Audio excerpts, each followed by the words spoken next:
என்னன்னா, ஒருத்தன் நல்லா இருந்தான் வாழ்க்கையில வந்து, தேவையே இல்லாம தெரியாத ஒரு விஷயத்துல ஒரே ஒரு தப்புனால மாட்டி, தவறுதலா போய் மாட்டிக்கிட்டு, அந்த தப்புனால அவரோட சூழ்நிலையும் சரி, சுத்தி இருக்கவங்களும் சரி, அவர எப்படி நடத்துறாய்ங்க, இப்படி நடத்துனா, இப்படிதான் அவனோட வாழ்க்கை மாறும் அப்படிங்கிறத அழகா டைரக்டர் எடுத்துக்காட்டியிருக்காரு.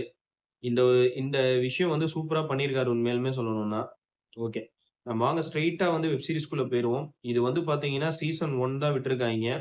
ஸ் சீசன் 1ல வந்து பார்த்தீங்கன்னா, 8 எபிசோடு இருக்கு. ஒவ்வொரு எபிசோடும் வந்து பார்த்தீங்கன்னா, கிட்டத்தட்ட 40 டூ 45 நிமிஷம் வருது. ஸோ எனக்கு தெரிஞ்சு இந்த விஷயத்த கொஞ்சம் ஷார்ட் பண்ணியிருக்கலாம்னு எனக்கு தோணுது. ஓகே. சீசன் 1ல இருந்தே பார்த்தோம்னா, நம்ப கதிர் வந்து ஃபர்ஸ்ட் எடுத்தோனே கதிர தான் காட்டுறாங்க. கதிர் ஒரு கபடி பிளேயரு. இவரு வந்து பார்த்தீங்கன்னா, ஊருக்குள்ள ரொம்ப நல்ல பையனாவும், ஒரு நல்ல கபடி பிளேயராவும் இருக்காரு. இவருக்கு ஒரு ஃப்ரெண்ட் இருக்காரு.